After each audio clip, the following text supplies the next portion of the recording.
नमस्कार साथियों, देख पा रहे होंगे साथियों आप इस सेशन को। इसमें साथियों अपन बात करेंगे एक तो विज्ञान के प्रश्न और साथियों एक अपन बात करेंगे इसमें गणित के प्रश्न और साथियों अपन बात करेंगे इसमें आपके रीजनिंग के प्रश्न। साथियों कैसा पेपर आ रहा है और क्या पेपर में किस प्रकार के प्रश्न जो आपके बनने वाले विज्ञान के, गणित के और रीजनिंग के, उन सभी प्रश्नों के ऊपर चर्चा करेंगे। इस सेशन में साथियों 15 प्रश्न मैथ के रहेंगे, 15 साइंस के रहेंगे और 5 प्रश्न रीजनिंग के रहेंगे। तो सभी साथी लगातार रूप से मेरे साथ जरूर जुड़े रहें। गज डिफेंस एकेडमी साथियों आपका हार्दिक स्वागत, हार्दिक अभिनंदन करती है। बिल्कुल अंत तक जरूर जुड़े रहें और हर एक प्रश्न आपके लिए साथियों बहुत ज़्यादा महत्वपूर्ण रहने वाला है और बहुत ही ज़्यादा महत्वपूर्ण और कारगर आपके लिए साबित होने वाला है। तो लगातार जुड़े रहें। पहले प्रश्न की ओर बात करता हूं साथियों। पहला प्रश्न कह रहा है लाख का उत्पादन किससे होता है। साथियों लाख का उत्पादन जो है कीट से होता है। किससे होता है? कीट से। ऑप्शन डी आपका एकदम सही और सटीक आंसर हो जाएगा। अगला प्रश्न साथियों यहाँ पर ये देखो कि हड्डियों के लिए कौन सा खनिज आवश्यक है। साथियों पूछा जा रहा है हड्डियों के लिए कौन सा खनिज आवश्यक है। लोहा, कैल्शियम, फास्फोरस, तांबा। तो साथियों ऑप्शन बी कैल्शियम आपका सही और सटीक आंसर हो जाएगा। अगला प्रश्न है साथियों अधिक ऊंचाई पर पानी का क्वथनांक कम हो जाता है क्योंकि वहाँ वायुमंडलीय दाब होता है। वहाँ पर वायुमंडलीय दाब क्या होता है साथियों? कम होता है, अधिक होता है या समान रहता है, या इनमें से कोई नहीं। तो साथियों यहाँ पर वायुमंडलीय दाब कम हो जाता है, अर्थात साथियों ऑप्शन ए आपका यहाँ पर क्या होगा? सही और सटीक आंसर होगा। अगला प्रश्न साथियों पृथ्वी और तारों के बीच की दूरियों को प्रकाश वर्ष में क्यों व्यक्त करते हैं। साथियों अधिक दूरी होने के कारण, वायुमंडल में प्रकाश का अपवर्तन होने के कारण, कम दूरी होने के कारण, या इनमें से कोई नहीं। तो साथियों बताओ किस कारण? तो ध्यान रखना अधिक दूरी होने के कारण। ऑप्शन ए आपका सही और सटीक आंसर हो जाएगा। अगला प्रश्न है साथियों आपके बीच में अपचयन अभिक्रिया में मुख्यतः होता है। साथियों अपचयन अभिक्रिया में क्या होता है? तत्व से ऑक्सीजन हटती है, तत्व से ऑक्सीजन जुड़ती है, तत्व से हाइड्रोजन जुड़ती है, या ए व सी दोनों। तो साथियों ए व सी दोनों, यानी कि तत्व से ऑक्सीजन हटती है और तत्व से हाइड्रोजन जुड़ती है। तो साथियों ऑप्शन डी आपका यहाँ पर सही और सटीक आंसर हो जाएगा। अगला प्रश्न साथियों ये रहा किसी व्यक्ति का संपूर्ण प्रतिबिंब देखने के लिए समतल दर्पण की न्यूनतम ऊंचाई कितनी होती है। कि व्यक्ति का संपूर्ण प्रतिबिंब अगर आप देखना चाहते हो तो साथियों जो समतल दर्पण है उसकी न्यूनतम ऊंचाई कितनी होनी चाहिए? एक व्यक्ति की ऊंचाई के बराबर, एक व्यक्ति की ऊंचाई के आधा, एक व्यक्ति की ऊंचाई का 2 गुना, या इनमें से कोई नहीं। तो साथियों ऑप्शन बी एक व्यक्ति की ऊंचाई का आधा आपका सही और सटीक आंसर हो जाएगा। अगला साथियों प्रश्न ये रहा निम्नलिखित में से फोटोग्राफी में प्रयुक्त होता है। बताओ साथियों फोटोग्राफी में क्या प्रयुक्त होता है? सिल्वर ब्रोमाइड, सोडियम क्लोराइड, या कैल्शियम नाइट्रेट, या कैल्शियम हाइड्रोक्साइड। तो साथियों ध्यान रखना फोटोग्राफी में सिल्वर ब्रोमाइड का प्रयुक्त जो आपका प्रयोग किया जाता है, अर्थात ऑप्शन ए आपका सही और सटीक आंसर हो जाएगा। अगला साथियों ये देखो आपके बीच में सबसे हल्की धातु कौन सी है। Hydrogen, helium, lithium, beryllium, boron, carbon, आपके कई सारे आपने नाम सुने होंगे। तो साथियों सबसे हल्की धातु हाइड्रोजन साथियों गैस है, हीलियम गैस है, तो लिथियम साथियों आपको क्या हो जाएगी? धातु जो है सबसे हल्की धातु हो जाएगी। ऑप्शन बी आपका सही और सटीक आंसर हो जाएगा। अगला प्रश्न साथियों ये रहा चूना पत्थर का रासायनिक सूत्र क्या है। साथियों जो चूना पत्थर होता है उसका रासायनिक सूत्र क्या होता है? CaO, Ca bracket OH bracket 1 और 2 CaCO3, या इनमें से कोई नहीं। तो साथियों ऑप्शन सी आपका चूना पत्थर का रासायनिक सूत्र साथियों क्या हो जाएगा? तो CaCO3 हो जाएगा। ऑप्शन सी आपका एकदम सही और सटीक आंसर हो जाएगा। अगला प्रश्न ये रहा कि ज्वालामुखी में सबसे अधिक कौन सी गैस निकलती है।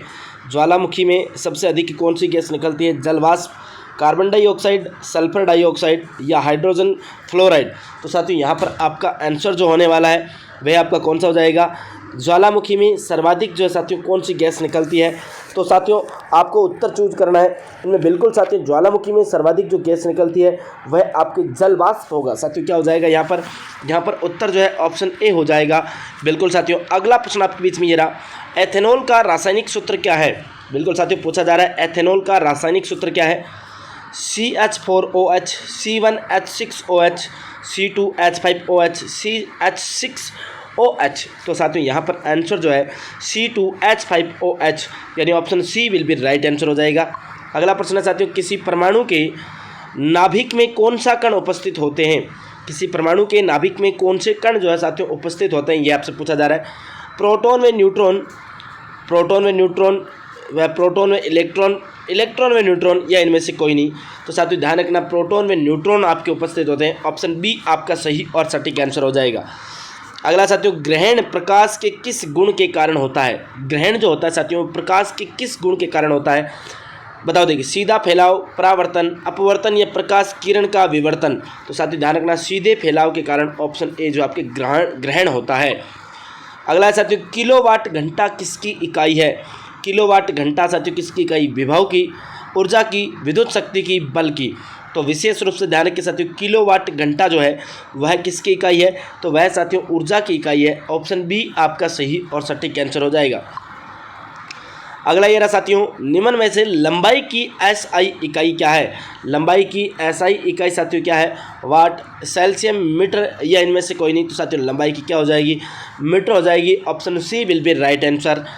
अब साथियों मैथमेटिक्स के प्रश्न आपके बीच में हाजिर होंगे। उससे पहले साथियों एक जरूरी सूचना जो आपको दे दूं मैं, कि अगर साथियों आपका कोई साथी या आप SSC, CGL, CPO, CHSL, steno, LDC, CT, BSTC, sub inspector, Delhi police, Rajasthan police की तैयारी करना चाहते हो, तो साथियों अलायंस कैरियर इंस्टीट्यूट बीकानेर में आपका हार्दिक स्वागत, हार्दिक अभिनंदन रहेगा। साथियों एसएससी का नया बैच रनिंग चल रहा है, अभी 15 अप्रैल से स्टार्ट हुआ है, कल से ही। और साथियों 1 मई से सोमवार से आपके ये सभी बैच जो है आरपीएससी के लिए और दिल्ली पुलिस का जो बैच है स्टार्ट होने वाले हैं। ज़्यादा जानकारी के लिए 9587499995 पर आप कॉन्टैक्ट कर सकते हो। अगले प्रश्न की ओर बढ़ता हूँ साथियों। ये रहा मैथमेटिक्स का पहला प्रश्न आपके बीच में हाजिर। बहुत ही प्यारा प्रश्न साथियों, आपको पूरा प्रश्न सॉल्यूशन करना है। मैं आपको केवल आंसर बताने वाला हूँ साथियों। मैं केवल साथियों आपको क्या बताऊँगा, आंसर जो है आपके बताने वाला हूँ। आपको पूरा प्रश्न सॉल्यूशन करके रखना है साथियों। ए और बी मिलकर एक काम को 12 दिन में पूरा करते हैं। हाँ बिल्कुल, ए और बी मिलकर एक काम को 12 दिन में पूरा कर सकते हैं। बी अकेला 30 दिन में उसे पूरा कर सकता है। तो ए अकेला उस काम को कितने दिन में पूरा करेगा? साथियों ए प्लस बी मिलकर एक काम को कितने 12 दिन में, बी अकेला साथियों 30 दिन में। तो साथियों ए अकेला साथियों 30 दूनी 60, एलसीएम आ जाएगा 12 पंजे 60, 30 दो 60, 5 और 2 7, यानी कि यह 5 काम करते हैं। बी अकेला 2 काम करता है, यानी ए अकेला 3 काम करता है। 3 साथियों 3 काम करता है, तो 3 काम अगर मैं भाग दे दूँ साथियों 20 में 60 में, तो 20 या 60, यानी ऑप्शन ए साथियों आपका क्या हो जाएगा? सही और सटीक आंसर हो जाएगा। अगला साथियों ये रहा 16 सेंटीमीटर व्यास वाले कांच के गोले से 1 सेंटीमीटर व्यास वाले कितने गोले बनाए जा सकते हैं? तो साथियों यहाँ पर आपको उत्तर देखना है।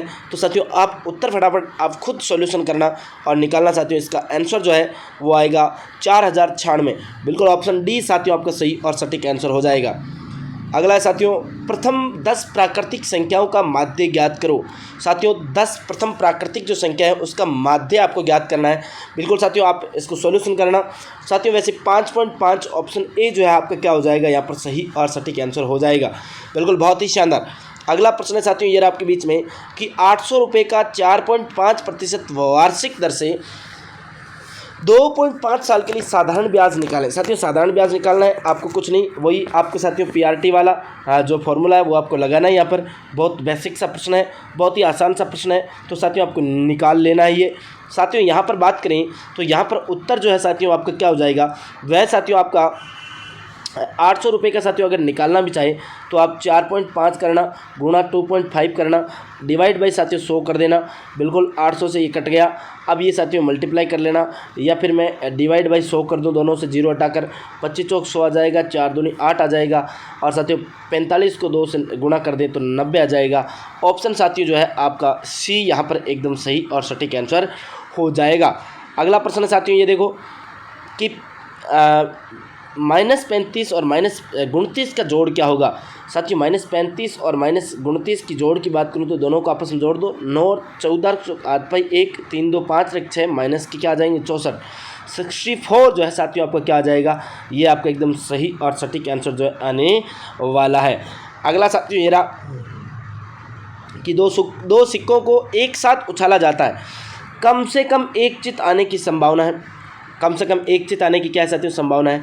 तो साथियों 2 सिक्कों को एक साथ तो कम आने की संभावना क्या है साथियों? 3/4। संभावना क्या हो जाएगी? 3/4। ऑप्शन ए जो है आपका सही और सटीक आंसर हो जाएगा।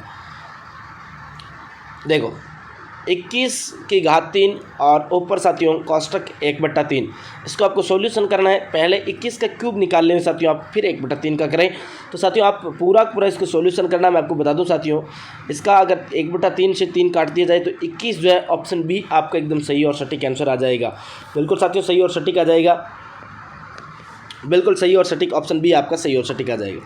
अगला साथियों, एक वर्ग की भुजा 6 सेंटीमीटर आयत वर्ग से सटा हुआ है और आयत की एक भुजा वर्ग से 2 गुनी तथा दूसरी भुजा 3 गुना है, तो दोनों का क्षेत्रफल का योग क्या होगा। साथियों आपको योग निकालना है। बिल्कुल बहुत प्यारा प्रश्न है, बहुत अच्छे से साथियों आप निकालना है, इसके सॉल्यूशन करना। मैं बता दूं साथियों, इसका ऑप्शन ए जो है आपका क्या होने वाला है, एकदम सही और सटीक आंसर होने वाला है। क्योंकि साथियों देख सकते हो, अब अगर अपन सटाकर बनाएं तो वर्ग की भुजा जो है यानी आयत की साथियों लंबाई क्या हो जाएगी, 18 हो जाएगी, चौड़ाई 12 हो जाएगी और वर्ग की साथियों प्रत्येक जो भुजा है कितने हो जाएगी, 6 हो जाएगी। अब साथियों आप क्षेत्रफल निकाल लेना इनका और आप ऐड कर लेना। जैसे आयत का निकाले तो 18 × 12 कर दें और साथियों 18 × 12 करके और इधर 6 भुजा स्कोर कर दें तो 36 और 12 × 96 6 और 12 12 9 21 252 हो जाएंगे। टोटल योग कितना, 252। तो साथियों ऑप्शन ए आपके एकदम सही और सटीक आंसर हो जाएगा यहाँ पर।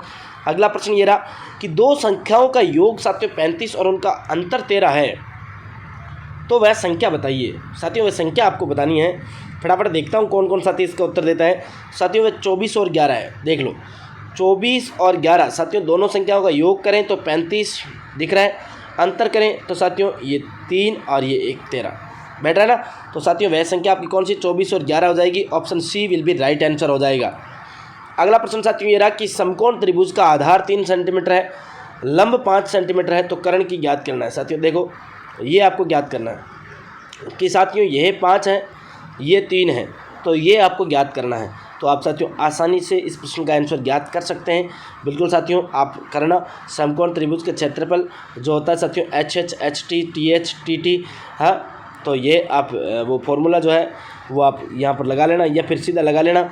यहाँ पर साथियों कर्ण स्क्वायर, आधार स्क्वायर प्लस लंब स्क्वायर, तो ये आप फॉर्मूला लगाओगे तो अभी साथियों √34 आपका जो है आपका क्या आ जाएगा, सही और सटीक आंसर आ जाएगा। आपका ऑप्शन बी आपका यहाँ पर सही और सटीक आंसर आ जाएगा।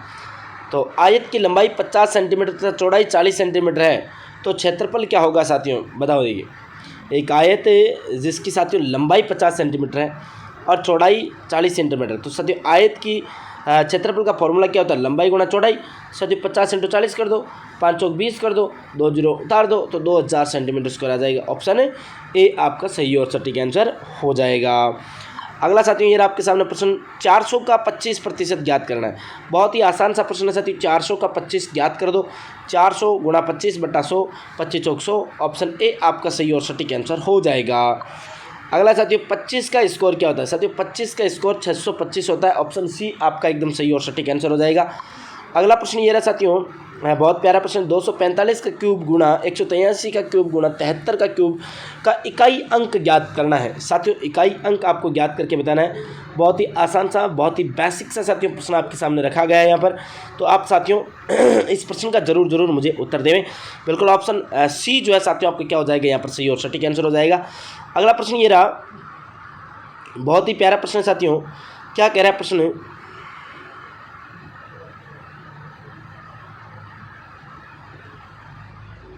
सॉरी ये इसमें क्या आएगा 44 नंबर में,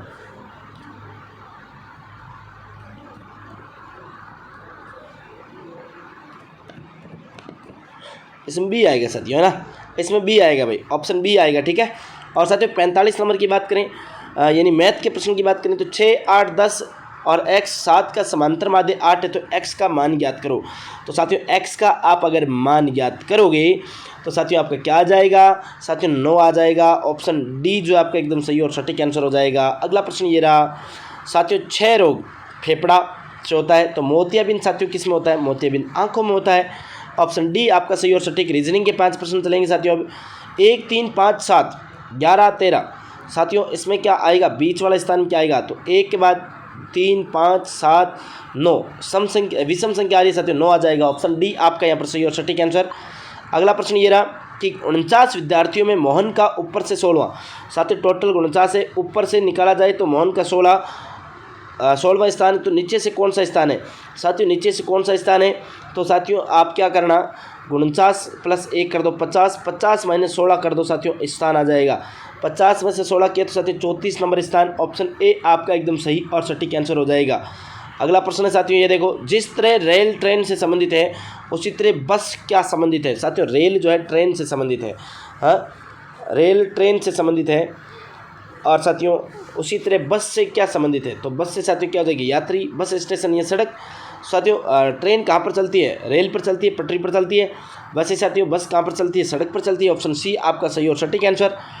अगला साथियों ये रहा, ECI को DLOC लिखा जाता है, तो AET को क्या लिखा जाएगा साथियों, AET को क्या लिखा जाएगा, E से पहले D और C। देखो साथियों कैसे लिखा इसको, E में -1 कर दिया, और साथियों ECI, E5 C3 I9,